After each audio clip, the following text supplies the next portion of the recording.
Aí pessoal, eu tô trazendo pra vocês mais um review de Echo, dessa vez do quarto episódio da primeira temporada, Taloa. Então vamos nessa, né? O episódio já se inicia com um flashback em Nova York no ano de 2008, ou seja, um ano após a Maya e o pai dela, o William, se mudarem para Nova York, né? Nós vemos a pequena Maya, que tá saindo do colégio, né? Tem um moço num carrinho de sorvete. Ela vai, né, pedir um, só que ele não entende, pede pra ela falar, né? Ele não percebe que ela é surda e aí ele fica meio que zombando da cara dela. Só que quem veio buscar a Maya na escola foi o titio Fisk. E ele tava olhando tudo, né? Então quando ela entra lá na limusine, ele pede pra ela esperar um pouquinho. E aí, né, o sorveteiro tá lá passando por um beco de uma calçada para outra, e eu fiz que arrasta ele para dentro do beco e começa a espancá-lo. Fica lá, todo saindo sangue, quase morto, cara. E aí eu fiz que liga para alguém no celular, provavelmente pro Wesley, né, para conseguir um novo terno para ele, porque ele não quer que a Maya não o veja assim. Mas quando ele olha para fora do beco, a Maya tava ali e ela viu tudo. E aí ele pede pra ela ter calma, só que ela se aproxima e começa a chutar o sorveteiro, né? E aí, beleza. Corta a cena para Nova York em 2021. Ou seja, nós temos a confirmação de que o Wilson Fisk, a Maya Lopes, sobreviveram ao blip e provavelmente o Matt Murdock também. Quanto a Karen e ao Fogg e a Vanessa, nós não temos informações. Provavelmente vamos descobrir isso na série do Demolidor, né? Mas, enfim, basicamente o Wilson fala, né, que essa vai ser a lição final da Maya. Eles ainda vão, né, ter os jantares de domingo, mas a tutela dela acabou. E ele fala pra Maya, né, que eles dois são as únicas pessoas confiáveis e essa é a lição final da Maya. E, tipo, aí ele dispensa, né, a moça, a intérprete. E aí, né, a Maya não escuta nada, obviamente, porque ela é surda, né? Mas o Fisk pediu para matarem a intérprete, justamente para ela não sair contando dos negócios escusos dele. E aí, beleza, corta de novo pro presente, né? E nós vemos lá a Maya de frente para casa, o Wilson Fisk tá ali e alguns capangas dele aparecem por trás, seguram a Maya, né? E ele coloca um dispositivo no olho dela, que basicamente é um dispositivo tradutor. Ele tá com um negócio também no curativo, né, no machucado do olho dele. E basicamente com esse dispositivo ele fala e a Maya consegue entender, tipo, tem uns bracinhos lá falando, né, na linguagem de sinais americana. E quando ela faz a linguagem de sinal, o Wilson meio que tem a tradução dele lá. E aí os capangas soltam a Maya, né? Ele diz, achei que a gente podia fazer um jantar de domingo, mas ela finaliza que é quinta, né? Enfim, os dois entram na casa. Ele fala que não tá bravo com ela. E, claro, né? Ela deixou um souvenir da última vez que eles se encontraram. Ele tira o machucado curativo e nós vemos que ele tá com uma cicatriz no olho, onde ele tomou o tiro, né? E aí ela achava, né, que ele estava morto, que tinha tentado garantir isso. Eu sei, mas parte de você tá feliz em me ver. Eu consigo notar o seu alívio. Maya, eu sempre te protegi. E eu não gosto quando você se machuca, né? Até mesmo hoje em dia. E aí a Maya fala, né? No caso, ela não fala, obviamente, mas eu tô dizendo isso só por causa do diálogo mesmo. Que eles estão se comunicando através do dispositivo. E aí ela vai, né, se oferece pra abrir o vinho, só que ela derrama tudo no ralo, vai estar envenenado, né? E tipo, a presença do Vincent D'Onofrio como Fisk nesse episódio está muito boa. Ele consegue passar um medo, uma tensão. E aí, né, ele tá andando pela casa, ele nota uma foto de família da Maya criança junto com a Bonnie. Aí tem lá o William Lopes, a Taloa e a Chula, né? E ele também mostra pra ela alguns biscoitos Levain, que eram os preferidos dela. Ele até pergunta, né, se ainda são. Ele acaba vendo que não tem vinho, né, que só tem 2 latas de refri, e ela confessa que jogou fora o vinho. Enfim, o Fisk tá ali, né, pra fazer uma proposta pra Maya. Ele sabe que ela quer um império, né? Então, ele fala assim, olha, volte comigo e você terá o que você quiser. Eu tô indo pra Nova York nesse final de semana. Até lá eu vou estar no Cassino Shocktown, tá bom? Estarei esperando por você e eu espero que você esteja no avião, né? Quando eu estiver voltando para Nova York. E aí ele vai embora, pede pra ela pensar no caso, né? E aí beleza, corta a cena, a Maya tá lá na patinação do Corvo Negro, contando tudo que aconteceu pro Henry. E ele fica pensando, tipo, você não vai cair nisso, né? Cair nessa, né? E ela diz, você acha que eu sou tão limitada? Ele, não, eu sei que você é capaz, mas mesmo assim... Maya, olha, eu tenho 45 anos e sabe por que eu tô sozinho? Porque todas as pessoas que eu amo foram tiradas pelo Fisk. Depois que o seu pai morreu, eu tentei sair, mas ele ameaçou me matar, então eu voltei pra cá e fiz todo o trabalho sujo dele. Eu não quero que você fique como eu. E aí a Maya já meio que também desconta as mágoas dela no Henry, né? Falando que ele a deixou sozinha em Nova York, porque ele não foi atrás dela. E o Henry diz, né, que ele estava confuso e estava assustado. Ele pede desculpas, né? E aí corta a cena para o parque de diversões da companhia Haskell, onde vai ter, né, o festival da nação Shocktown, no caso o Powwow. E nós vemos, né, a Shula ajudando a vizinha dela a armar umas tendas, quando ela meio que tem uma visão ancestral, né? Ao mesmo tempo, lá na patinação do escritório do Henry, a Maya também tem essas visões e acaba desmaiando. E aí quando ela acorda, né, o Henry levou ela de carro até a casa da Shula porque tá acontecendo alguma coisa e ele sente que a avó é a única que pode ajudar a Maya com isso, né? Ela fica meio rabugenta, mas entra na casa, né, junto com a avó. E a avó até diz, quer beber alguma coisa? Tem refrigerante, tem uns biscoitos. Aí a Maya só sinaliza, olha, para de agir como se estivesse tudo normal, tá bom? E aí a Chula se senta, pede pra Maya sentar também. E a Maya começa a descrever as visões que ela estava tendo, né? E ao notar isso, tipo, a Chula até pergunta quando ela teve essas visões. E a Maya fala que desde que ela voltou pra Tamarra. Então a Chula, ela tem meio que um momento de clarividência, né? Ela percebe que agora tudo faz sentido. Pois essas coisas, né? Essas visões ancestrais da Shafa, da Lowak, da Tuklo, ela também teve essas visões na noite em que ela deu à luz a Taloa, né? A mãe da Maya. E aí a Chula começa a contar a história dela, pois os médicos falaram que houveram complicações na gravidez. Ela e a Taloa, né, estavam em perigo. Então, contra todas as ordens dos médicos, a família da Chula levou ela até uma parteira. Ela ficou, né, ao lado das irmãs nativas dela.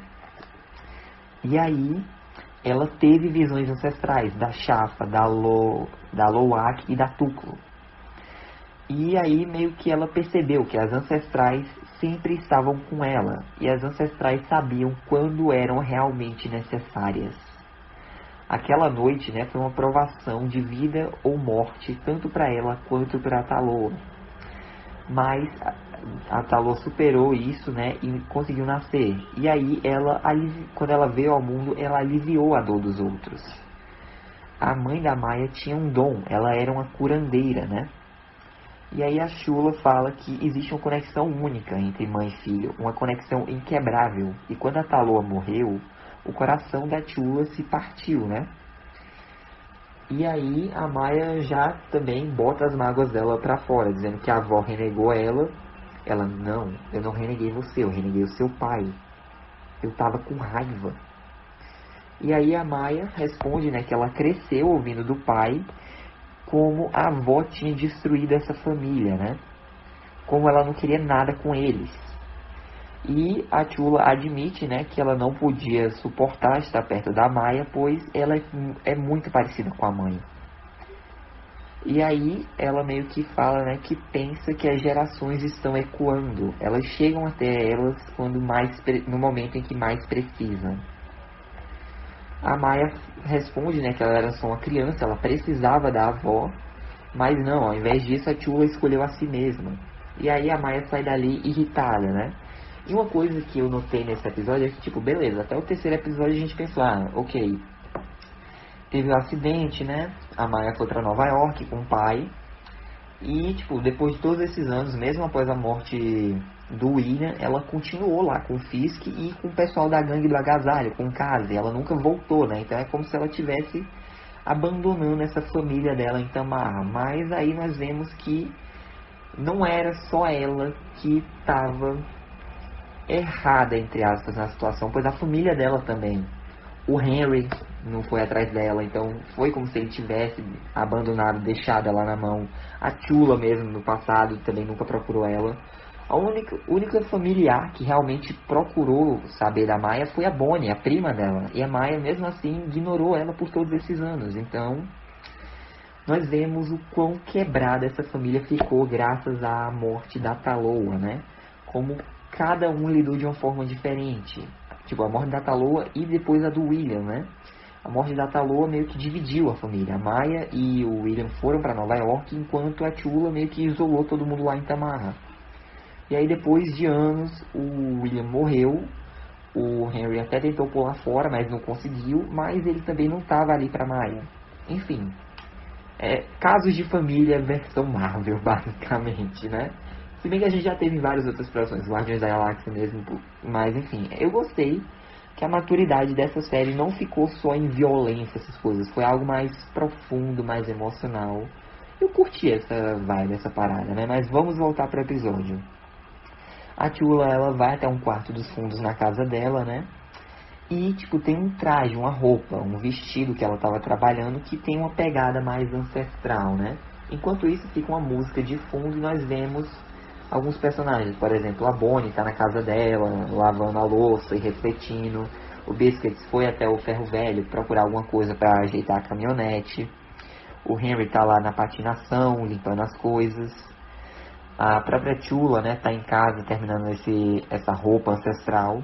E aí a Maya, ela vai até o cassino Choctaw, né? O intuito de matar o Wilson Fisk, dessa vez para valer mesmo. Só que quando chega lá, o Wilson já fica meio tentando manipular ela emocionalmente. Fala, nossa, em todos esses anos a gente esteve sozinho, eu sempre te amei como uma filha, né? Nós só tínhamos um ao outro. E aí a Maya fala que não, que as memórias dela eram uma mentira, que ele é um monstro, né? Ele, quantas pessoas você matou por mim? Você sabia exatamente o que estava fazendo. Então eu pergunto, quem é o monstro aqui? E aí a Maya fica tipo, não, você me manipulou. Ele, não, eu sempre te apoiei. Mas eu entendo, Maya, eu falhei com você como meu pai falhou comigo. E aí ele admite pra Maya o passado dele, né? De como o pai dele vivia batendo, abusando da mãe dele. Até que um dia o Fisk, né, foi mais forte e matou ele com um martelo. E não só isso. Tipo, a Maya fica chocada, né, ao descobrir a verdade, que o Fisk que matou o pai dele. E aí o Fisk fala que ele carrega o martelo com ele até hoje em dia para se lembrar do que ele precisou fazer para meio que superar, né? Para ele ficar mais forte. E aí ele quer entregar o martelo para Maya. Só que aí que tá, muita gente vai reparar, né, num erro de continuidade, porque o martelo que aparece nesse episódio não é o mesmo que aparece lá em Demolidor. Mas calma, gente, vamos lá. É só um objeto de cena, né? E outra, o Fisk pode ter pego qualquer martelo para manipular a Maya, justamente. E aí ele entrega o martelo para Maya, né, e diz, se liberte, me liberte. E aí, essa é uma nuance que eu gostei de como exploraram Fisk, pois mesmo após os eventos de Demolidor, né, mesmo ele tendo a Vanessa, nós vemos que ele nunca chegou a superar esse trauma do passado dele, ele ainda se sente preso, né, e ele dá uma escolha pra Maya, porque, tipo, ele fala pra ela, olha, é o seguinte, você me quer morto e eu não consigo superar esse meu trauma, então me mate e liberte a nós dois. E a gente vê que o Fisk se importa com ela mesmo. Só que ele continua manipulando. Eu não estou defendendo o Wilson Fisk, eu nunca vou defender, mas é uma ótima construção de vilão. E isso é inegável. Ele é um baita vilão. E aí o que a Maya faz? Ela poupa a vida do Fisk, ela não mata ele com o martelo. E aí o Fisk fala, ótimo Maya, nós completamos um ciclo. Volte comigo amanhã para Nova York. E aí, né, a Maya vai embora dali, volta pra casa, né, já tá no dia seguinte mesmo. tipo, cortou a cena, né? Tava de noite, aí corta pro dia seguinte. A Maya tá lá na casa dela, olhando pro lago. E ela tá tendo várias memórias da infância dela com o Fisk, até mesmo dela adulta já. Mas ela também tem memórias de quando ela voltou pra Tamaar, com o Biscuits, com o Henry, com a Bonnie, até mesmo com a Chula. E ela fica nessa indecisão, né? Tipo, entre o Fisk e a própria família. E aí, o que ela faz? Ela pega a moto dela e vai embora de Tamaar. Enquanto isso, lá no avião, né, no jatinho particular do Fisk, ele recebe uma ligação informando que os caras que estavam seguindo a Maya, os caras que ele pediu estavam seguindo a Maya, mas ela foi embora. E aí, né, o Fisk desliga e tem um acesso de fúria, né? Ele vai meio que destruir as coisas lá no avião, porque a gente sabe que o Fisk não tem um controle emocional, ele sempre teve esses acessos de fúria. E assim se encerra o episódio. Gente, eu diria que esse foi o melhor episódio da série, dos 5 até agora, porque nós não só pudemos explorar mais do passado, dessa relação que a Maya e o Fisk tiveram mesmo, mas também pudemos ver mais dela com a família, esse trauma, né? Essa dor, essa ferida. E quem sabe, talvez eles possam finalmente cicatrizá-la, né? E voltar a ser uma família unida e feliz. Mas é isso, gente. Essa foi a review. Espero que tenham gostado. Deixa um like, se inscrevam no canal, ative o sininho para não perder nenhum de novo. Fiquem com Deus, coração. Jesus te ama. Eu vejo vocês na próxima com a review do último episódio de Echo. E falou! Oh, I'm gonna do this on my own. No point in blaming you, you did not know. Oh.